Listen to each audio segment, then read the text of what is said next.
and welcome once again to Quiet RC. As usual, I am Rob. Today we're going to talk about the Tamiya TC-01. We're going to try and figure out where exactly does this thing fit in. Oh, and I'll throw in some more sweet shots of these inboard dampers. Shh.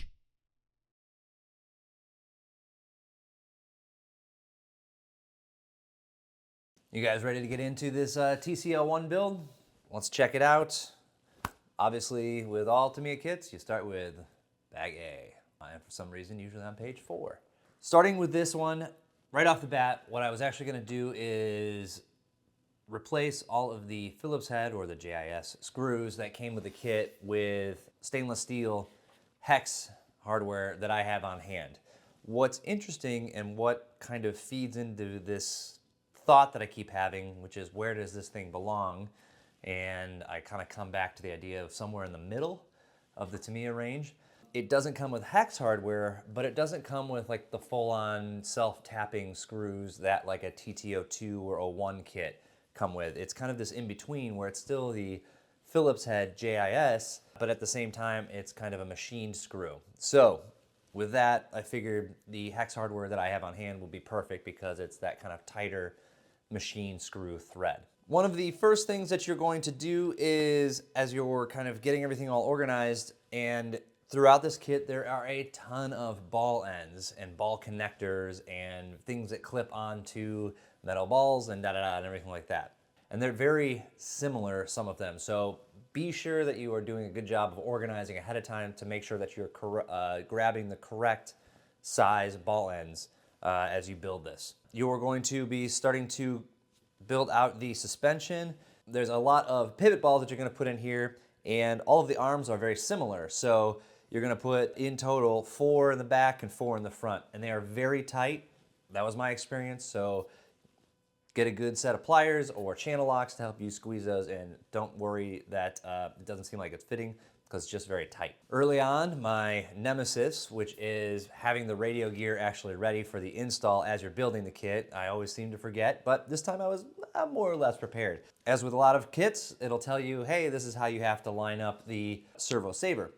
And this was an odd one because it didn't just have it straight at 90 degrees. I've had ones that say be at 15 degrees or something like that. This was 3 degrees.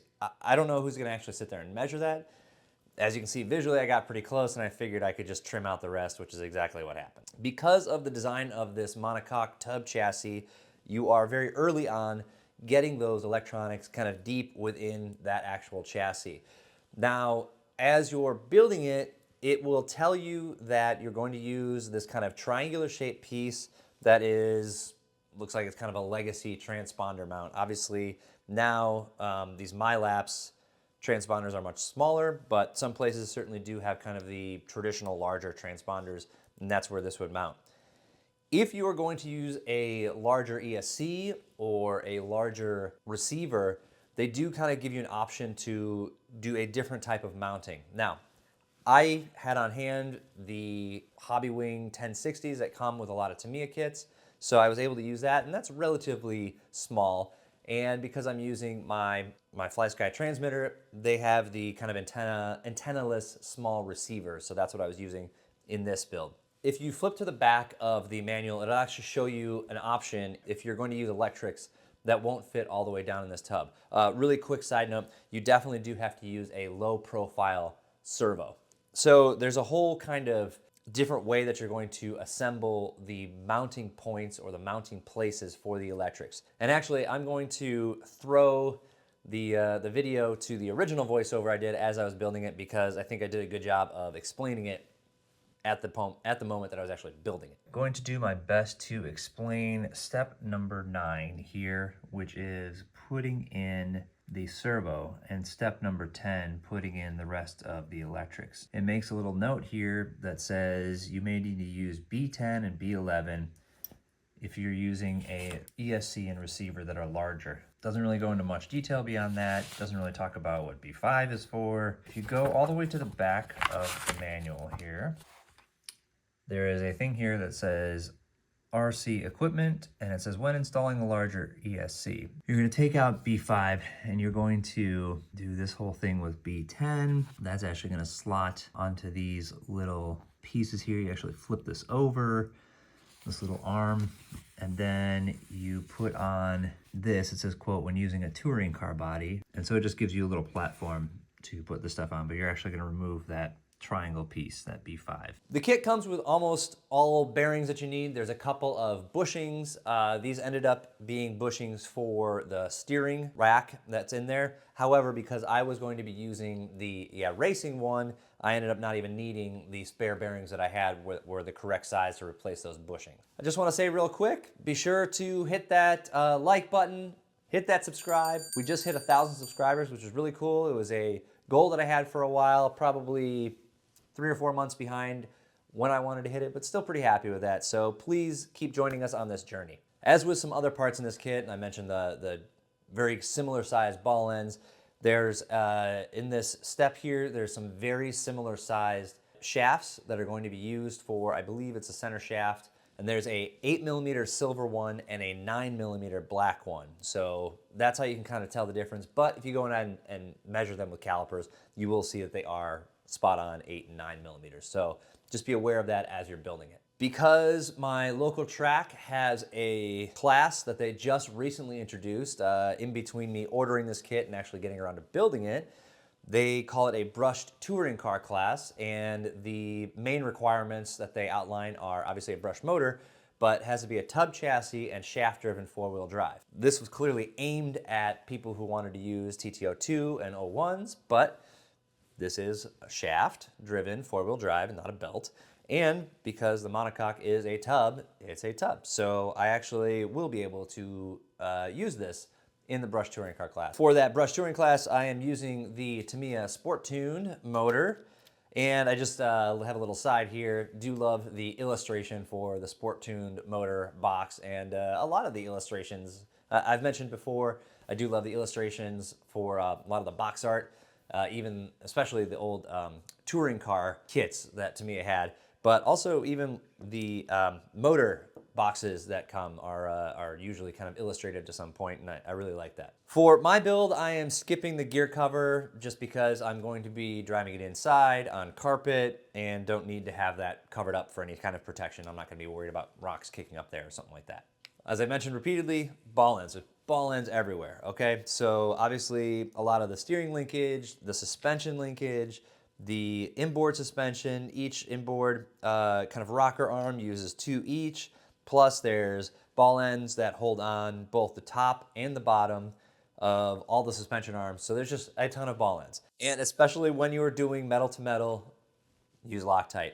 If I recall correctly, the kit came with a little kind of puck of Loctite. So if you don't have that on hand, they do supply some kind of Loctite gel. They call it anaerobic gel, AG. So that's what their the little pictures are of in the manual. As you're going through the build, there are a couple places where there are differences in the build. If you're doing the Formula E chassis, which is a little bit more geared towards the kind of open wheel style, or if you're doing the touring car one. Now, I had obviously purchased this as that CLK, that Mercedes CLK touring car, and especially now that I'm going to be racing it in the touring car class, I'm obviously doing it as a touring car. So there's some very subtle differences, but it will tell you in the directions where it's kind of being set up. Okay, you're doing the Formula E or you're doing the touring car version. The first example you're going to come across is you're obviously not going to use just one center body post in this front assembly here. You're going to just kind of attach this little trim cover piece with a screw up through the middle of it. As I was going through, at some point I just kind of couldn't find one of the parts trees, and I finally figured out that the C and the D parts trees were actually molded together onto one large part tree. So dumb. I had never seen that before on a Tamiya kit. I don't know what that's all about, but if you come across this, that's where it is. It's with the C, or if you're looking for the C, it's with the D. So there you go. And as mentioned before, because I'm using the Yeah Racing steering kits, I'm going to skip step 20 where they're having you assemble the whole steering linkage. And the Yeah Racing one, it comes mostly assembled, though they do provide instructions on how to put it together. The only thing you have to do are put on those ball ends and then drop it in here, which you can follow just the instructions in the Tamiya manual right after that step 20, and that'll get it all squared away in here, nice and tight, ball bearings and everything like that. Now we're getting into bag C, and that is going to be where you're going to start to assemble the center drive shafts. Again, I'm using a Racing upgrade, which is the CVD version of the drive shafts. They're identical lengths, so those will drop right in. You just do have to kind of wiggle them in a little bit. The front and rear differentials are identical. I, however, decided I wanted to put some thicker differential oil up front to kind of give it more of that kind of spool effect. So I did have to label the differentials after I assembled them just so I could remember where they were going. As you'll see how much I love having parts trays to work with. I've kind of expanded my collection of parts trays, and this helps a lot when you are building these kits, especially the Tamiya kits. While they do kind of separate things out into bags, they are kind of mixed a little bit, so it's nice to kind of be able to spread them out and put them, all the parts kind of separated out so you can find them quickly. I am using the stainless steel hardware that I have on hand. I bought a couple of these kits. I bought like a flathead, a button head, and even a cap head screw set kind of starter that gives me a range of, I think it's like maybe 4 or 5 millimeter up through like 35, 45 millimeter.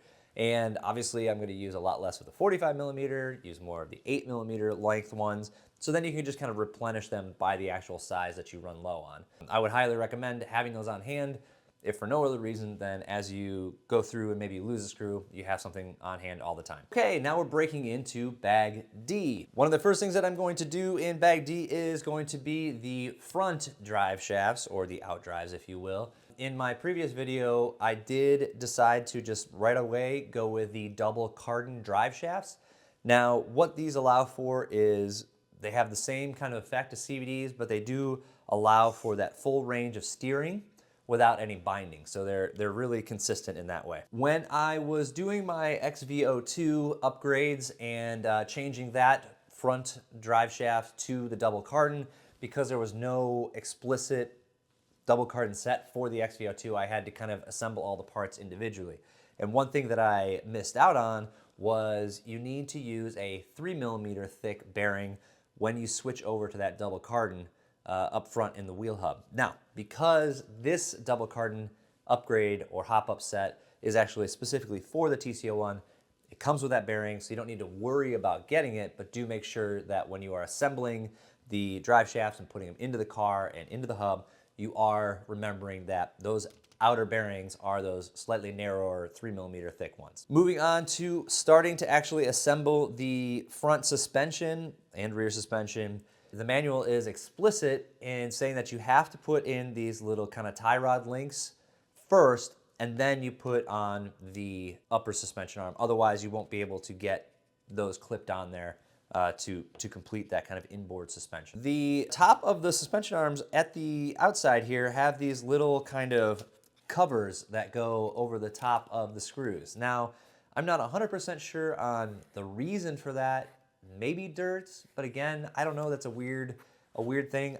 I think it's more kind of Tamiya's modeling history coming through, where they want it to look nice and clean when it's in its kind of open wheel format. I put them on there. I don't think it's really necessary to help the function of the car in any way, but it doesn't seem to hurt it either to have it on there. So I think it's up to you depending on how you're going to actually build the car. Instead of using the kit supplied dampers, which are oil filled, so there's nothing wrong with them, I'm using the Racing shock gear dampers. Now, I used to be quite the evangelist for obviously a lot of stuff on here is from Racing, but specifically the shock kits from Racing, I have been, maybe still am, quite the evangelist for these kits. However, that's waning a little bit because one, it seems like they're becoming a little bit harder to come by, and two, it seems like the price is creeping up a little bit because it used to be kind of perfectly placed in between, a $70 or $80 set of TRF dampers, which are excellent,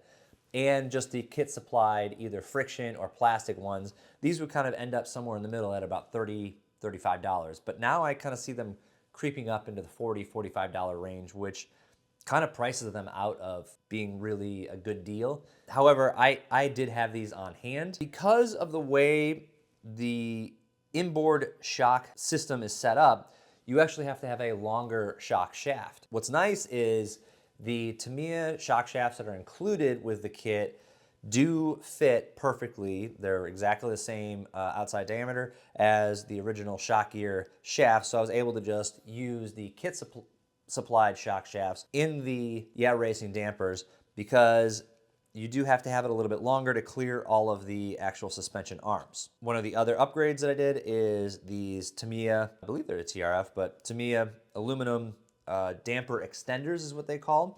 But otherwise, once assembled, it's almost exactly the same length as the kit supplied ones. I built a kit supplied damper with the shock shaft that came with the kit, and then I built a Yeah Racing shock gear one with the Tamiya shock shaft. Fully assembled, they come out, I think they're within about a 0.5 millimeter of each other. So it does work just fine to use a kind of aftermarket 55 millimeter damper as long as you're going to put in the longer shock shaft. Now I did purchase the TRF coated shock shafts, but I'm gonna wait to use those if I end up upgrading these dampers to actual TRF ones, which I might because it's nice to have these shock gears kind of laying around for kind of less expensive builds. But again, this does seem to be somewhere in the middle. So maybe this is perfect for it. As you can see, the inboard suspension, kind of fun to watch it actually work here with those rocker arms, especially the blue rocker arms look spectacular. Very nice little look to it. I'm using the Yeah Racing chassis stiffeners. There's one that goes across the front here. It kind of floats around the back of the whole upper suspension assembly, which is kind of this one little nose piece. And then it goes over the center drive shaft around there and underneath the steering linkage. Then what you can do on top of that is Yeah Racing has a whole chassis brace that goes across and kind of floats above where the tub of the chassis kind of dives down and fits right over on top of that Yeah Racing brace. It has a brace that goes across as well and back, and it does strengthen and stiffen the chassis quite a bit. One thing that is mentioned in I believe it was on the Yeah Racing website, is if you want more of what they call kind of the mechanical grip, where the chassis is allowed to flex a little bit, you have a track surface that kind of works for that, you can take off the brace that goes across in front, and that'll give it a little bit more flex. But for right now, very stiff, especially for this kind of plastic monocoque chassis. I think I should also take a minute to kind of acknowledge the plastic that's used in this kit is, again, one step above what the TT-02 and 01s come with, but not quite that kind of carbon reinforced plastic that would be on like a TA-08 or TA-08 Pro chassis, or certainly not like the carbon fiber that would be in a TRF. What are they up to now, 420 or something like that? The last thing that I was installing on the kit, obviously aside from tires and stuff like that, were the sway bars. The sway bar instructions for the TC-01 tell you that you have to remove the upper suspension arms, this whole kind of upper kind of assembly for where the suspension mounts, but you don't really have to. All you do is you're going to loosen these 6 bolts on the front and back, and then you can actually just kind of pull up enough on that piece to slide that sway bar in, and then I use some channel locks to actually clip those ball ends on the sway bar. That kind of wraps up the build. So I took this out. I was getting a fair amount of traction roll to start off with. I re-glued the edge of the tires here because the weight is so low. It's really probably not an issue where the weight is too high up, but I did soften up the front springs to allow a little bit more roll without actually it going all the way over. Got some pretty good times out of it. The Sport Tune motor definitely got quite hot. Kind of standard fan mount that I tend to use is from Exotech Racing. It's very convenient because it does just clip around these 540 size motors, both brushed and brushless, and it allows some versatile mounting options for the fan. However, the Yeah Racing brace actually comes with these slots here, and they give you some flathead screws. So if you wanted to just put some screws up through there and put the fan on that way, that will work too. It's a nice little feature that they offer with that chassis brace. For now, that kind of wraps up the build, and I want to talk a little bit about where I think this kind of falls into the range of the Tamiya touring cars. Now, obviously the entry-level stuff, the TT-02 for example, depending on which kit you're getting, comes in around $125 to say $145, depending again on which specific body kit you're getting with it. But that comes with some sort of 540 motor, and it comes with an ESC. So pretty good deal there. This does not come with a motor, does not come with an ESC. Obviously the one I got comes with the Mercedes CLK GTR body. They originally had the release of this with the Formula E body, so at least it comes with a body. You go to something like the TA-08 or into the TRFs. I mean, those are several $100s more. I think on the website they MSRP for $800, but I think you can really get them for more $600-700, which is a lot. This is kind of an odd one because it slots in somewhere in the middle. Just from the little bit of driving that I've done with it at the track, it's definitely a tighter and more responsive car, and certainly not as sloppy as a TT-02. When it's all said and done, you're probably looking at it being another $200 more than a TT-02, and I'm not 100% sure it's quite worth that extra $200. It really depends on what your plans are with it. It's nice that I had wanted this anyways, and then my local track came up with this brush touring car class, so it does put me at a little bit of an advantage. Obviously, my driving skills put me at a disadvantage, so we'll see how it goes once I do eventually get to race this. Very quick around the track and very responsive and tight, and certainly not as sloppy as a TT-02. This definitely ends up somewhere in the middle.